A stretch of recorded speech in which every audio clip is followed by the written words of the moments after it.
क्या भारत पर एक बार फिर आर्थिक दबाव बढ़ने वाला है? क्या अमेरिकी राष्ट्रपति की तारीफ के पीछे छिपी है कोई बड़ी चेतावनी? और क्या रूस से तेल खरीदना भारत को महंगा पड़ सकता है? इसका जवाब आइए आगे इस वीडियो में जानते हैं। नमस्कार, मेरा नाम है लक्ष्मी। अमेरिकी राष्ट्रपति डोनाल्ड ट्रंप एक बार फिर देखिए भारत को लेकर बड़ा बयान देकर अंतर्राष्ट्रीय राजनीति में हलचल मचा रहे हैं। एक और वो प्रधानमंत्री नरेंद्र मोदी की खुलकर प्रशंसा करते हुए नजर आते हैं, दूसरी ओर भारत को टैरिफ बढ़ाने की सख्त चेतावनी भी दे डालते हैं।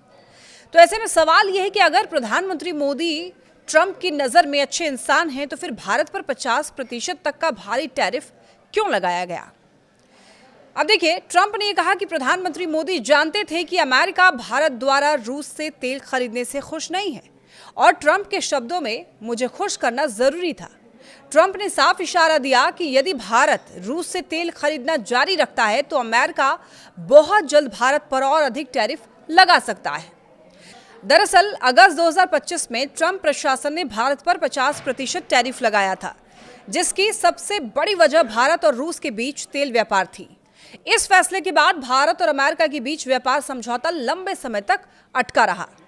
ट्रंप चाहते थे कि भारत अमेरिकी कंपनियों के लिए अपना बाजार पूरी तरीके से खोलें, खास करके डेयरी और कृषि क्षेत्र में प्रवेश दें। लेकिन भारत ने अपने राष्ट्रीय हितों और नीतिगत फैसलों से समझौता करने से इनकार कर दिया। भारत और रूस के संबंध दशकों पुराने हैं। रक्षा से लेकर के ऊर्जा तक दोनों देशों के बीच में मजबूत साझेदारी रही है और यही बात ट्रंप को लगातार असहज करती रही है। अपने ताजा बयान में भी ट्रंप ने इसी नाराजगी को दोहराया है।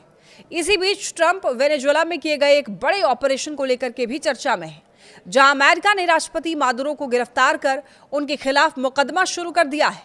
ऐसे में बड़ा सवाल यह है कि क्या वेनेजुएला के बाद अब ट्रंप भारत पर दबाव की राजनीति तेज करने वाले हैं? क्या टैरिफ के जरिए अमेरिका भारत की विदेश नीति को प्रभावित करना चाहता है? और सबसे अहम सवाल, क्या भारत वैश्विक दबाव के आगे झुकेगा या फिर अपने रणनीतिक फैसलों पर अडिग रहेगा? इन सभी सवालों के जवाब आने वाले समय में भारत अमेरिका संबंधों की दिशा तय करेंगे और पूरी दुनिया की नजर अब दिल्ली और वॉशिंगटन के अगले कदम पर टिकी हुई है।